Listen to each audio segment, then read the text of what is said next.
അതെ, ഇപ്പോൾ നമുക്കറിയാം എന്തുകൊണ്ടാണ് ഇപ്പോൾ ലോകത്തെ പല രാജ്യങ്ങളിലും അമേരിക്കയുടെ മിലിറ്ററി ബേസുകളുണ്ട്. എന്നിട്ടും എന്തുകൊണ്ട് ഇറാൻ ഖത്തർ തിരഞ്ഞെടുത്തു എന്ന് പറഞ്ഞാൽ, അമേരിക്ക ഇറാനിലേക്ക് നടത്തിയ ആക്രമണം ചെറുതായിരുന്നില്ല. ഇറാന്റെ പ്രധാനപ്പെട്ട ന്യൂക്ലിയർ സൈറ്റിലെല്ലാം ബങ്കർ ബസ്റ്റേഴ്സ് ബോംബ് കൊണ്ട്, അമേരിക്കയ്ക്ക് മാത്രമുള്ള ബങ്കർ ബസ്റ്റർ ബോംബുകൾ കൊണ്ട് വർഷിച്ച് അവിടെ വലിയ തരത്തിലുള്ള നാശനഷ്ടങ്ങൾ ഉണ്ടാക്കി. അതിന് അതേപോലൊരു മറുപടി, അതേ നാണയത്തിൽ തിരിച്ചടി നൽകണം എന്നൊരു അവരുടെ നീക്കത്തിൻ്റെ ഭാഗമാണ് 13,000 അമേരിക്കൻ സൈനികരുള്ള ഖത്തറിലെ US മിലിറ്ററി ബേസിലേക്ക് അവർ ആക്രമണം നടത്തിയത്. എന്തായാലും ഈ ഒരു നീക്കം ഗൾഫ് രാജ്യങ്ങളും ഇറാനും തമ്മിലുള്ള ബന്ധം വലിയ രീതിയിൽ അതിൽ വിള്ളലുണ്ടാക്കിയിരിക്കുന്നു എന്നുള്ള ഒരു വിവരമാണ് പുറത്തു വരുന്നത്. ഗൾഫ് ഒഫീഷ്യൽസ് റോയിട്ടേഴ്സിന് നൽകിയ വിവരം പ്രകാരം ഈ ആക്രമണം, ഖത്തറിലെ ഈ അൽ ഉബൈദ് എയർബേസിലേക്ക് നടത്തിയ ആക്രമണം ഒരു തരത്തിലും അംഗീകരിക്കാൻ കഴിയില്ലെന്നും ഇറാനും ഗൾഫ് രാജ്യങ്ങളുമായിട്ടുള്ള ബന്ധങ്ങളെല്ലാം ഈ ഒരു ആക്രമണത്തോടെ അതിൽ വിള്ളലുണ്ടായിരിക്കുന്നു, അത് ഒരു തരത്തിലും അത് വിച്ഛേദിക്കപ്പെടുന്നു എന്നുള്ള തരത്തിലേക്കുള്ള വിവരങ്ങളാണ് അവിടെ നിന്ന് പുറത്തു വരുന്നത്. റോയിട്ടേഴ്സിന് കൊടുത്ത വിവരം പ്രകാരമാണ് ഇപ്പോൾ നമ്മൾ ഇത് റിപ്പോർട്ട് ചെയ്യുന്നത്.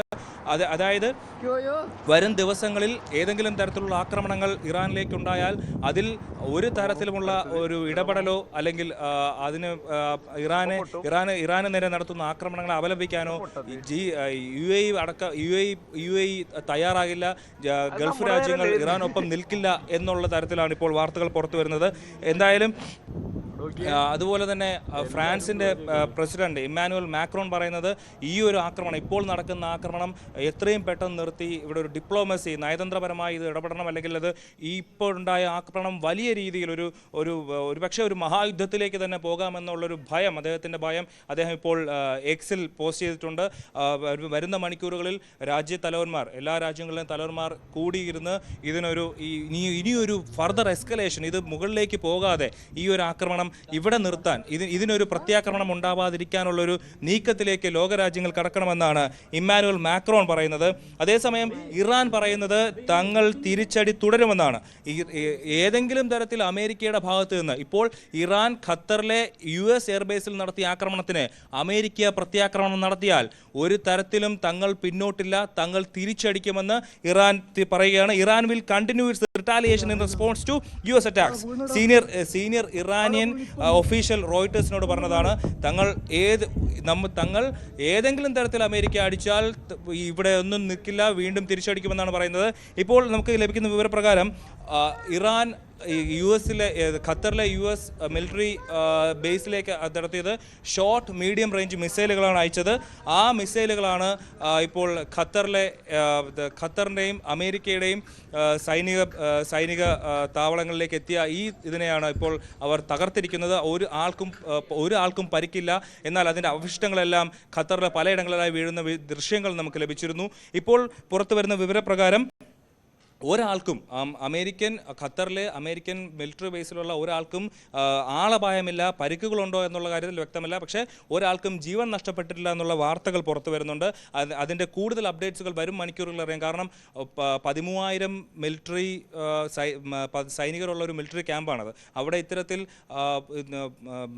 ഷോർട്ട് റേഞ്ച്, മീഡിയം റേഞ്ച് മിസൈലുകൾ പതിക്കുമ്പോൾ ചിലതൊക്കെ പതിച്ചിട്ടുണ്ട് എന്നാണ് നമുക്ക് വരുന്ന വിഷ്വലിൽ നിന്ന് മനസ്സിലാകുന്നത്. അത് എത്രത്തോളം അതിൻ്റെ ആധികാരികത നമുക്ക് പറയാൻ കഴിയില്ല. എന്നാലും ഒരാൾക്ക് ഒരു പോറൽ പോലും ആർക്കും ഏറ്റിട്ടില്ല എന്ന് പറയുന്നതിന് അതിൽ വ്യക്തത ഇനിയും വരാനുണ്ട്. വരും മണിക്കൂറുകളിലായിരിക്കും അത് മനസ്സിലാവുക. ഇപ്പോൾ നമ്മൾ കാണുന്നത് പോലെ ഇന്ന് രാത്രിയോടെ കുറച്ച് മണിക്കൂറുകൾക്ക് മുമ്പാണ് 100 കണക്കിന് മിസൈലുകൾ ഖത്തറിൻ്റെ അമേരിക്കൻ മിലിറ്ററി ബേസിനെ ലക്ഷ്യമാക്കി എത്തിയത്.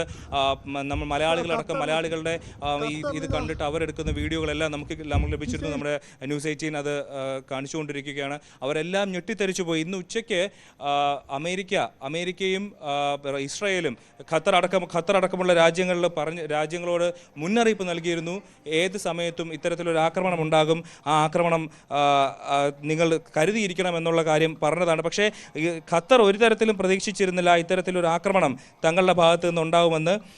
എന്തായാലും ഇറാൻ അമേരിക്കയെ അടക്കം ഖത്തറിനെ അടക്കം ഗൾഫ് രാജ്യങ്ങളടക്കം ഞെട്ടിച്ചുകൊണ്ടാണ് ഖത്തറിലേക്ക് ഒരു ആക്രമണം നടത്തിയത്. എന്നിട്ട് അതേസമയം തന്നെ IRGC പറയുന്നുണ്ട്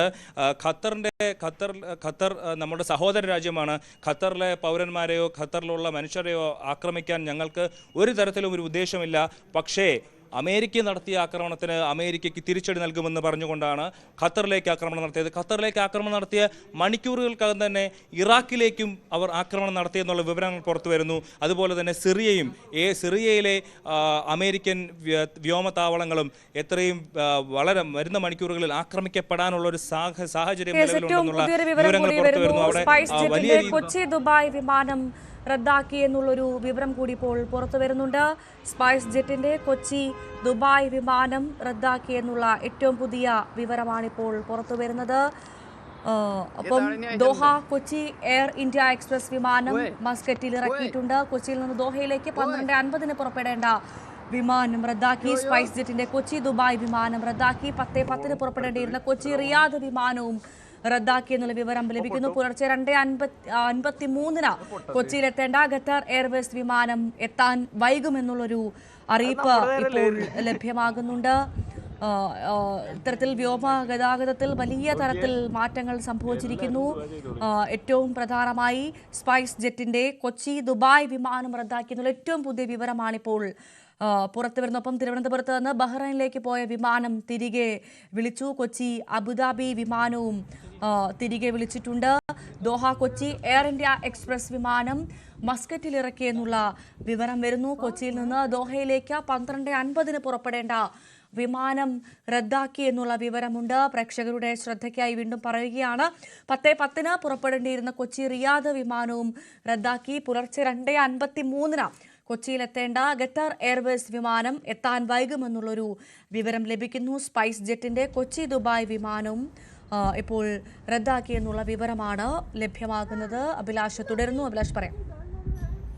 ഇപ്പോൾ നമുക്ക് ലഭിക്കുന്ന നമ്മൾ പറഞ്ഞതുപോലെ സിറിയയിലെ US-ന്റെ മിലിറ്ററി ബേസുകൾ ഏത് നിമിഷവും ആക്രമിക്കപ്പെടാൻ ഒരു സാഹചര്യമുണ്ടെന്നും അതുകൊണ്ട് തന്നെ ഏതൊരു സാഹചര്യവും അത് നേരിടാൻ തയ്യാറായിരിക്കണമെന്നുമാണ് സിറിയയിലെ അമേരിക്കൻ വ്യോമതാവളങ്ങളിലെ സൈനികർക്ക് നൽകിയിരിക്കുന്ന നിർദ്ദേശം. ഏത് നേരവും അടുത്ത വരുന്ന മണിക്കൂറുകളിൽ ഇറാന്റെ ഭാഗത്ത് നിന്ന് മിസൈലുകൾ സിറിയയിലേക്കും ഇറാഖിലേക്കും കൂടുതലായി വരുമെന്നുള്ള മുന്നറിയിപ്പുകളാണ് നൽകുന്നത്. മൊസാദിന്റെയും CIA-യുടെയും MI6-ന്റെയും ബ്രിട്ടനിലെ MI6 അടക്കമുള്ള രഹസ്യാന്വേഷണ ഏജൻസികൾ വലിയ രീതിയിലുള്ള മുന്നറിയിപ്പുകളാണ് ഇപ്പോൾ അമേരിക്കയ്ക്ക് നൽകിയിരിക്കുന്നത്. അതേസമയം തന്നെ ഇറാൻ മറ്റ് രാജ്യങ്ങളിലേക്ക് തങ്ങളെ ആക്രമിച്ച അമേരിക്കയുടെ സാന്നിധ്യമുള്ള രാജ്യങ്ങളിലേക്ക് ആക്രമിക്കാൻ തയ്യാറെടുക്കുന്ന അതേസമയം തന്നെ ഇസ്രായേലിന്റെ ഭാഗത്തു നിന്ന് ഇറാനിലേക്കും ഇറാന്റെ പ്രോക്സി ആയിട്ടുള്ള ഇറാന്റെ കൂടെയുള്ള IRGC-യുടെ പല മേഖലകളും ഉള്ള ലെബനനിലേക്കും ഒരേ സമയം ആക്രമണം നടത്തിയിരിക്കുന്നു എന്നാണ് നമുക്ക് ലഭിക്കുന്ന വിവരം. അതിൽ ഇസ്രായേലിന്റെ 15 ഫൈറ്റർ ജെറ്റുകൾ ഇറാനിലേക്ക് സെൻട്രൽ ഇറാനിലും വെസ്റ്റേൺ ഇറാനിലും ചെന്ന് കയറി അവരുടെ ഡ്രോൺ കേന്ദ്രങ്ങൾ ഇറാൻ മറ്റ് രാജ്യങ്ങളെ ശത്രുക്കളെ ആക്രമിക്കാൻ ഉപയോഗിക്കുന്ന ഡ്രോൺ സൂക്ഷിച്ചിരിക്കുന്ന കേന്ദ്രങ്ങളിലേക്ക് ആക്രമണം നടത്തിയെന്നാണ് ഇസ്രായേലിന്റെ വാദം. അവരുടെ ഡ്രോൺ കേന്ദ്രങ്ങളെ തകർത്തുവെന്നാണ് ഇസ്രായേൽ പറയുന്നത്. എന്തായാലും തിരിച്ച് അതുപോലെ തന്നെ ഇറാന്റെ ഭാഗത്ത് നിന്നും അതുപോലെ തന്നെ ഇസ്രായേലിലേക്കും റോക്കറ്റുകൾ പായുന്നുണ്ട്. ഇതിപ്പോൾ കേവലം ഇറാനും ഇസ്രായേലും തമ്മിലുള്ള ഒരു ആക്രമണം, ഒരു യുദ്ധം, ഒരു സംഘർഷം എന്നതിലുപരി ഇതിപ്പോൾ അത് ഇസ്രായേലിലേക്കും അത് പിന്നെ അമേരിക്കയിലേക്കും അതിപ്പോൾ ഖത്തറിലേക്കും യുദ്ധം ഒരു വ്യാപിച്ചിരിക്കുന്ന ഒരു സാഹചര്യമുണ്ട്. ഈ ഖത്തറിലേക്കുണ്ടായ യുദ്ധം അത് അമേരിക്ക ഇറാനെ ആക്രമിച്ചതും ഇസ്രായേൽ ഇറാനെ ആക്രമിച്ചതും അതിൽ വലിയ രീതിയിലുള്ള വിമർശനങ്ങൾ ഇരു രാജ്യങ്ങളിലേക്കും ഉണ്ടെങ്കിലും ഇപ്പോൾ ഇറാന്റെ ഭാഗത്തു നിന്നുണ്ടായ ഈ ഒരു ആക്രമണം, ഖത്തറിലേക്ക് നടത്തിയ ഒരു ആക്രമണം, ഖത്തറിന്റെ ജനങ്ങളിലേക്കോ പൗരന്മാരിലേക്കോ അല്ല, ഖത്തറിലെ അമേരിക്കൻ ബേസിലേക്ക് നടത്തിയ ആക്രമണം ഇറാന് വലിയ തിരിച്ചടികൾ ഉണ്ടായേക്കാവുന്ന തരത്തിലേക്കാണ് കാര്യങ്ങൾ മുന്നോട്ട് പോകുന്നത്. ഒരു തരത്തിലും ഇസ്രായേലോ അമേരിക്കയോ ഇനി ഫർദർ ആയിട്ടുള്ള വരും മണിക്കൂറുകളിൽ കൂടുതൽ ആക്രമണം ഇറാനിലേക്ക് നടത്തിയാൽ ഒരു തരത്തിലുമുള്ള പിന്തുണ ഇറാന് ലഭിക്കില്ല എന്നുള്ള കാര്യങ്ങൾ ഏറെക്കുറെ വ്യക്തമായിരിക്കുകയാണ്. അതിൻ്റെ തെളിവാണ് ഇറാൻ ഗൾഫ് രാജ്യങ്ങളിലെ പ്രതിനിധികൾ പറയുന്നത്. ഇറാനുമായിട്ടുള്ള എല്ലാ ബന്ധങ്ങളും ഒരുപക്ഷെ അവസാനിക്കാനുള്ള ഒരു സാധ്യത നിലവിലുണ്ട്. ഇറാൻ കാണിച്ചത് വലിയ മണ്ടത്തരമായി പോയി എന്നുള്ള തരത്തിലാണ് ഗൾഫിൽ നിന്നുള്ള പ്രതിനിധികൾ പറയുന്നത്. ഇപ്പോൾ നമുക്കറിയാം കുവൈറ്റ്, ബഹ്റിൻ, ഖത്തർ തുടങ്ങിയ രാജ്യങ്ങൾ അങ്ങോട്ടേക്ക് അവരുടെ വ്യോമപാതകളെല്ലാം അടച്ചു കഴിഞ്ഞു. അങ്ങോട്ടേക്ക് ആളുകൾ പോകാൻ ഒരുപാട് ആളുകൾ അവിടെ ജോലി ചെയ്യുന്ന ഗൾഫ് മേഖല എന്ന് പറയുന്നത് ലോകത്തെമ്പാടുമുള്ള ആളുകൾ അവിടെ ജോലി ചെയ്യുന്ന സ്ഥലങ്ങളാണ്. അവിടേക്ക് വിമാനങ്ങൾ വരുന്നു, ആളുകൾ വരുന്നു, പോകുന്നു. അത്തരത്തിൽ വലിയ രീതിയിലുള്ള ട്രേഡുകളൊക്കെ നടക്കുന്ന ഒരു മേഖലയാണ് ഈ ഗൾഫ് മേഖല. ആ ഗൾഫിലേക്ക് ഒരു യുദ്ധം, ഒരു ആക്രമണം നടക്കുമ്പോൾ അത് ലോകത്തെമ്പാടും അത് വലിയ രീതിയിൽ ബാധിക്കും. നമുക്കറിയാം ഇപ്പോൾ തന്നെ ഇറാനിലേക്കുള്ള ആക്രമണങ്ങൾ, എണ്ണവില വർദ്ധിക്കും, അത്തരത്തിലുള്ള ആശങ്കകൾ ലോകമെമ്പാടും വ്യാപിക്കുന്ന ഒരു സാഹചര്യത്തിലാണ് ഇറാൻ ഖത്തറിലേക്ക് ഒരു ആക്രമണം നടത്തിയിരിക്കുന്നത്. എന്തായാലും ഖത്തറിൻ്റെ അമേരിക്കൻ വ്യോമത്താവളത്തിലേക്ക് ഒരു ആക്രമണം നടത്തിയിരിക്കുന്നത്.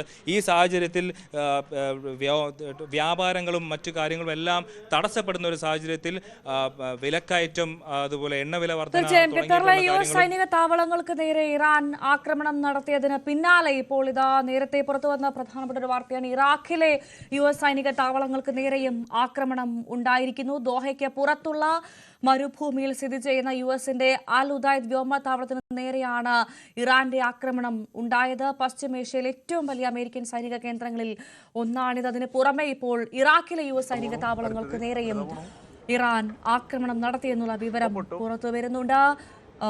പശ്ചിമേഷ്യയിലെ ഏറ്റവും വലിയ അമേരിക്കൻ സൈനിക കേന്ദ്രങ്ങളിൽ ഒന്നാണ്. അതിനു നേരെയാണ് ആക്രമണം ഉണ്ടായത്. ഏകദേശം 10,000 സൈനികരാണ്, 10,000-ൽ പുറത്ത് സൈനികരാണ് ഇവിടെയുള്ളതെന്നുള്ള വിവരമാണ് ലഭിക്കുന്നത്. 24 ഹെക്ടറാണ് ഇതിന്റെ വിസ്തൃതി. ഖത്തറിലെ അമേരിക്കൻ സൈനിക താവളങ്ങൾക്ക് നേരെയുള്ള ആക്രമണത്തിന് ഓപ്പറേഷൻ ബഷാറത്ത് അൽ ഫത്ത് എന്നാണ് പേരിട്ടിരിക്കുന്നത്.